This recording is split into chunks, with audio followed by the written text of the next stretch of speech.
Hi viewers, Posani కృష్ణమురళికి సంబంధించి updates check చేస్తూ ఉన్నా.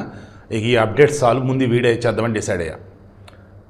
ఎంతగా మారిపోయాడంటే పోసాని, అంబటి రాంబాబు వచ్చి ఏంటి కబుర్లు ప్రెస్ మీట్ పెడదామా అన్నట్టుగా ఇది చేస్తే జస్ట్ ఇలా చెంపలు నిమిరేసి మీకు దండవరయ్యా అంటూ సింపుల్. గణేష్ గోల్డ్ తాకట్టులో ఉన్న బంగారాన్ని విడిపించి కొనబడును. సంప్రదించండి 9966611144. జైలు నుంచి బయటగా ముందు ముఖాన్ని కచ్చి పెట్టుకున్నాడు. దెన్ అక్కడ సాక్షి వాళ్ళు రిమైనింగ్ ఎవరో చెప్పారు తీయండి మొత్తానికి తీసాడు. ఇక అక్కడి నుంచి వచ్చాడు. ఆల్రెడీ లాయర్లు, వైసీపీ నాయకులు, అంబటి రాంబాబు అంతా ఉన్నారు.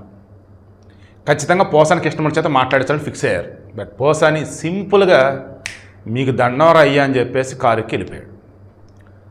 ఈలో మనకు అర్థమైంది ఏంటి, ఆల్రెడీ పోసాని కృష్ణమురళి ఒక స్టేట్మెంట్ ఇచ్చాడు. నాకు సాక్షి మీడియా నుంచి స్క్రిప్ట్ వచ్చేది, సాక్షి మీడియా పలానా చోట ప్రెస్ మీట్ ఉందో రండి అనేవాళ్ళు, ఆడికి వెళ్ళేవాడిని వాళ్ళ స్క్రిప్ట్లో మాట్లాడేవాడిని. ఇది ఒక స్టేట్మెంట్. ఇంకోటి ఏంటి, సజ్జల రామకృష్ణ నుంచి నాకు స్క్రిప్ట్ వస్తుంది, నేను మాట్లాడినవన్నీ ఏవైతున్నాయో అది సోషల్ మీడియాలో వైరల్ చేస్తే వాళ్ళ కొడుకు సజ్జల రామకృష్ణారెడ్డి అని, సజ్జల భార్గవరెడ్డి, నాన్న సజ్జల రామకృష్ణారెడ్డి స్క్రిప్ట్ అవుతాడు, కొడుకు సజ్జల భార్గవరెడ్డి నేను మాట్లాడేది మొత్తం వైరల్ చేస్తాడు. నేను మాట్లాడేది బూతులైనా తప్పులైనా ఒక్కోసారి నాకు అర్థమై కాకుండా మాట్లాడేసేవాడిని, కొన్నిసార్లు తెలిసే మాట్లాడేవాడిని. ఎగ్జాక్ట్గా పోసాని కృష్ణమురళి ఇదే చెప్పాడు. ఇప్పుడు పోలీసులు అవన్నీ నోట్ చేశారు, అంతా రెడీ చేసి ఇప్పుడు కోర్టుకి సబ్మిట్ చేస్తారు. ఆల్రెడీ ఈరోజు బెయిల్ ఏంటి, ₹1,00,000 పూచీకత్తు మీద రెండు పూచీకత్తులు ₹1,00,000. దెన్ ఈయన వీక్లీ ట్వైస్, వారానికి 2 సార్లు సిఐడి ఆఫీస్కి సంతకం పెట్టాలి.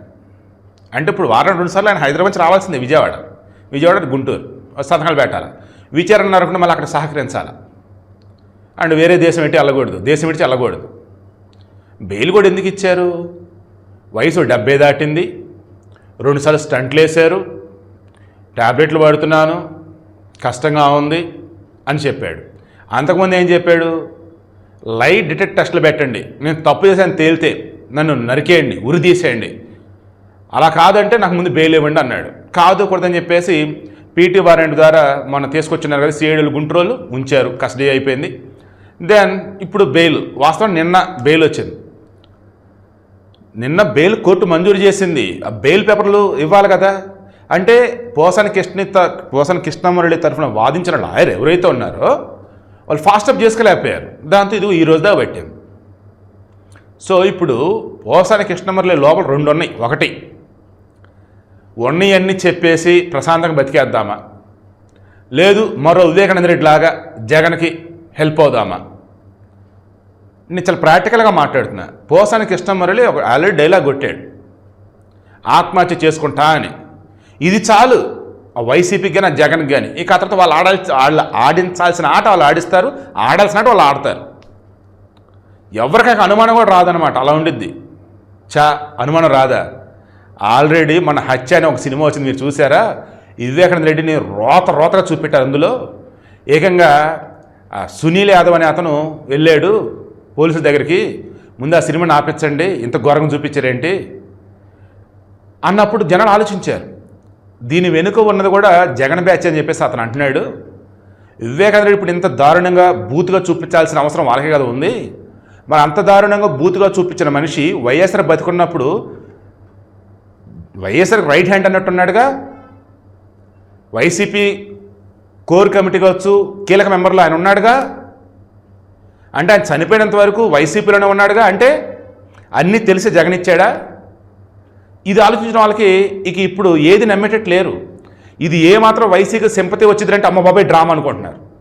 ఇది ఏమాత్రం వైసీపీకి పాజిటివ్ అంటే అమ్మ బాబోయ్ ఏదో చేశారు అనుకుంటా ఉన్నారు. అంటే నిజంగా జరిగినా కానీ నమ్మేటట్టు ఇప్పుడు జనాలు లేరు. సో అందుకని పోసాని కృష్ణమురళి విషయంలో ఎక్కడ కొంచెం తేడా జరిగినా ఫస్ట్ డౌట్ వైసీపీ మీదే వచ్చింది. కానీ పోసాని కృష్ణమురళి తొందరపడి గబక్కని ఇంట్లో ఏదన్నా చేసుకుని అన్ని చేసుకుంటే పాపం వాళ్ళ ఆవిడ ఈ వయసులో ఆమెకి ఎన్ని కష్టాలు అనిపించింది నాకైతే.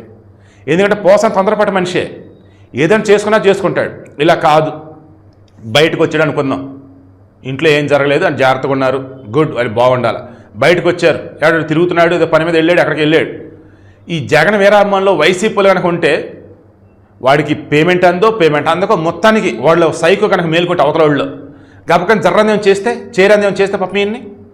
సో అందుకే పోసాని కృష్ణమురళి నేను మొన్న కూడా చెప్పాను, జైల్లో ఉంటేనే క్షేమంగా ఉంటాడు ఆ మనిషి అన్న. బయటకు వచ్చాడు, ఇప్పుడు పెను ప్రమాదం పొంచి ఉంది. కూటమి వల్ల పక్క ఎవిడెన్స్లతోనే ఉంటున్నారు ఏదైనా. దెన్ ఆపోనెంట్స్ ఉన్నటువంటి వైసీపీ వల్ల ఏది పడితే అది అన్నట్టుగా ఉన్నారు. మొన్న కూడా పొంగనూరులో అనుకుంటా పాప రామకృష్ణ అనబడే వ్యక్తిని ఘోరాతిఘోరంగా నరికి చంపారు. టీడీపీ అతను చంపితే వైసీపీ అతను వాలంటీర్ వెంకటరమణ అతను. సో విషయం ఏంటి, ఇప్పుడు ఏమాత్రం వైసీపీకి జగన్కి ఫుల్ ఫేవర్గా ఉండి అకస్మాత్తు వాళ్ళు కనుక రివర్స్ అయ్యారు అంటే ఏదేదో జరిగిపోతుంది అసలు. ఇటువంటి మూమెంట్లో పోసానికి ఇష్టం కీలకమైనటువంటి స్టేట్మెంట్స్, సాక్ష్యాలు ఇవన్నీ కూడా ఇప్పుడు పోసానిని కాపాడతాయా లేదన్నప్పుడు ఎలా ఏ రకంగా ఆయన ఇబ్బంది పెడతాయి ఏంటన్నప్పుడు ఆయన మీద మాత్రమే బేస్ అయ్యింది. ఎందుకంటే కంటికి తగిలేపలా కనిపెట్టి తిరగాలి ఇప్పుడు ఆయన.